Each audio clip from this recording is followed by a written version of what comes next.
The design of planned attacks on buildings inside the U.S. and how operatives were directed to carry them out. That is valuable information for those of us who have the responsibility to protect the American people.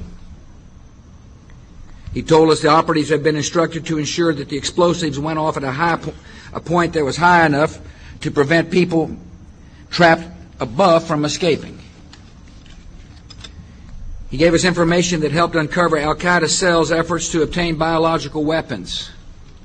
This is Building 7, a 47-story skyscraper that fell on the afternoon of September 11th. The government says that fire brought it down. However, 1,500 architects and engineers concluded it was a controlled demolition. Over 6,000 of my fellow service members have given their lives. And thousands of my fellow first responders are dying. I'm not a conspiracy theorist. I'm a structural engineer. I'm a New York City correction officer. I'm an Air Force pilot. I'm a father who lost his son. We're Americans, and we deserve... I lost my husband. My son. My uncle. My nephew. September 11th, 2001. Most people don't know a third tower fell that day. The government says fire brought it down. The collapse of World Trade Center 7 was primarily due to fires. I, along with 1,400 other architects and engineers, have found the government's conclusion to be physically impossible. Impossible. We need the truth about what happened that day. Go to rememberbuilding7.org. Why it fell, why it matters, and what you can do.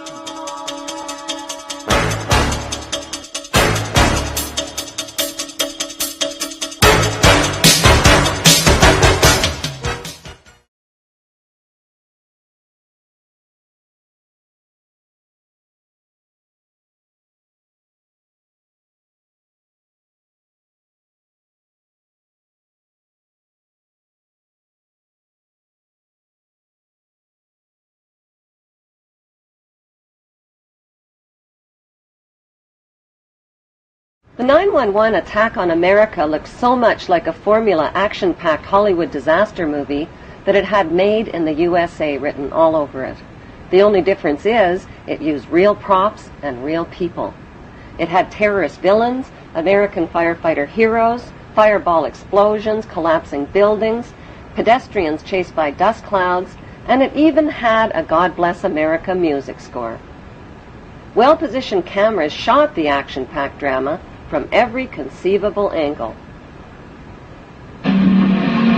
Just a picture of the helicopter landing and the president walking in. And then the 19 hijackers have been Saudi nationals. So in the terrible... He said that he didn't believe that Osama bin Laden... No one has blamed or accused him formally. That how many people worked in the building. The city is confirming that some 265 firefighters are believed. None of us will ever forget this day. People will knock these buildings down, or hear all of it Says America Remembers, Sunday, 85th. The timing, the title, and the eerie advertisement for Harvey Weinstein's Lord of the Rings movie called The Two Towers was a prophetic and disturbing coincidence. Profits from the Two Towers movie were small change compared to the 9/11 reality disaster movie, which has become the world's top-grossing production of all time. The only thing missing are the 9/11 producer, writer, and director credits. But it doesn't take an Enron accountant to figure out who's cashing in. During the first week, the 911 producers made a spectacular fortune just on the stock market alone. How? By knowing in advance that the stocks in airline and insurance companies associated with the 911 crash would fall in value. Using that inside information, they made negative bets on the stock market called put options. Put options are bets that a certain stock will fall in value by a certain date. It's big risk gambling, unless you've got inside information that can turn your bet into a sure thing. But that's illegal if you get caught at it.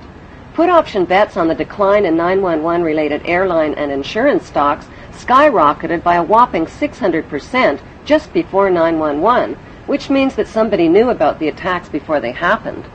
Who exactly were those somebodies?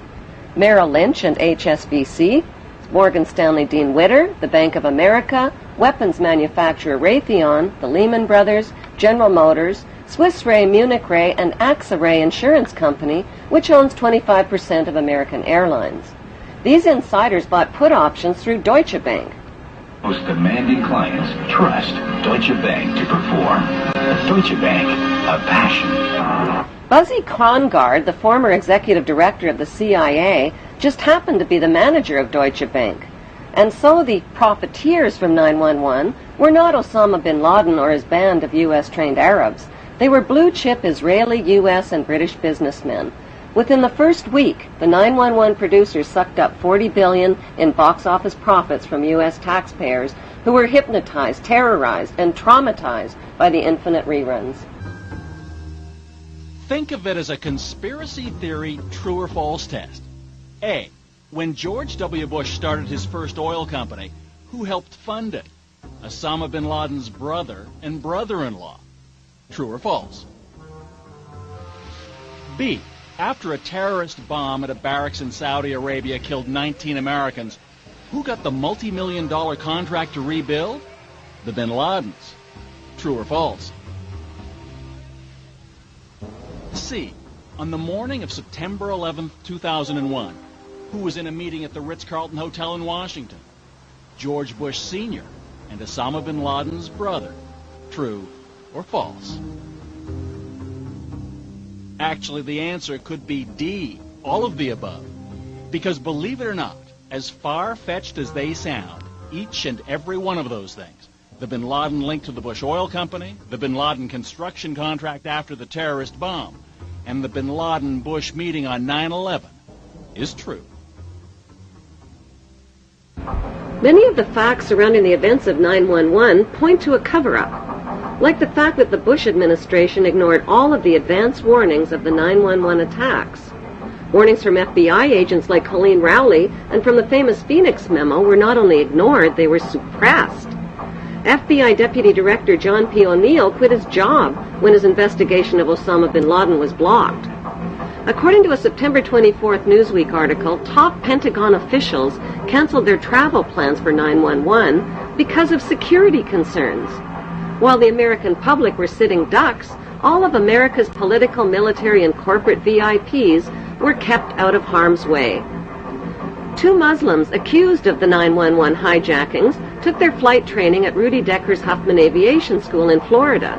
Rudy Decker's is linked to the CIA and drug smuggling through Carib Air and Britannia Aviation, which shared the same small Venice airport with Decker's. The media reported that on the night before the attacks, accused ringleader Mohammed Atta and 2 other Muslim hijackers got drunk, fondled naked dancers in a Florida strip club called Shuckums, forgot their business card and their Quran holy book at the bar, publicly bashed America, and loudly boasted about impending bloodshed the next day. Would devoted and highly secretive Muslim hijackers risk their planned mission by attracting so much negative attention? And why were they in Florida instead of Boston the night before their suicide flights? On the early morning of September 11th, 19 Muslim men well known to intelligence and security agencies supposedly waltzed past airport security checks, boarded 4 passenger planes, and turned them into deadly missiles without even a hitch.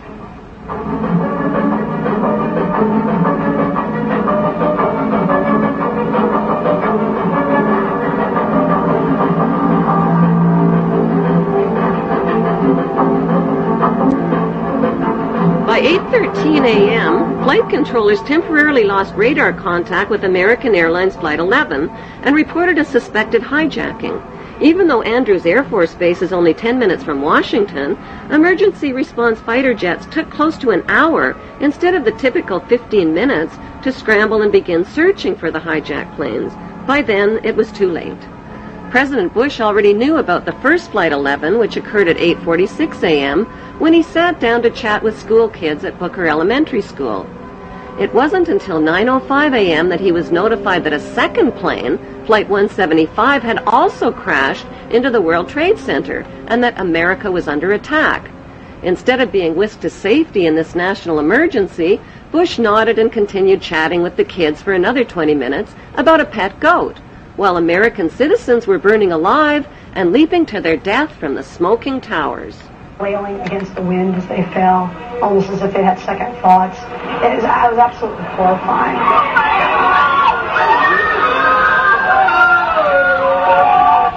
And you don't have to be a conspiracy theorist to wonder exactly what President George W. Bush knew about the attack, and when he knew it. According to the official White House version, it was at this moment in a Florida classroom that Bush learned the second plane had hit the World Trade Center and that the U.S. was under attack. But here's what George Bush himself said almost 3 months later when asked about September 11th. I was sitting outside the classroom waiting to go in, and I saw an airplane hit the tower of a TV. You know, the TV was obviously on, and I used to fly myself, and I said, well, there's one terrible pilot. And it said it must have been a horrible accident. But I was whisked off there. I didn't have much time to think about it. Now, wait a minute. George Bush was told about the second plane while he was inside the classroom. So you just heard him describe seeing the first plane crash on television that day.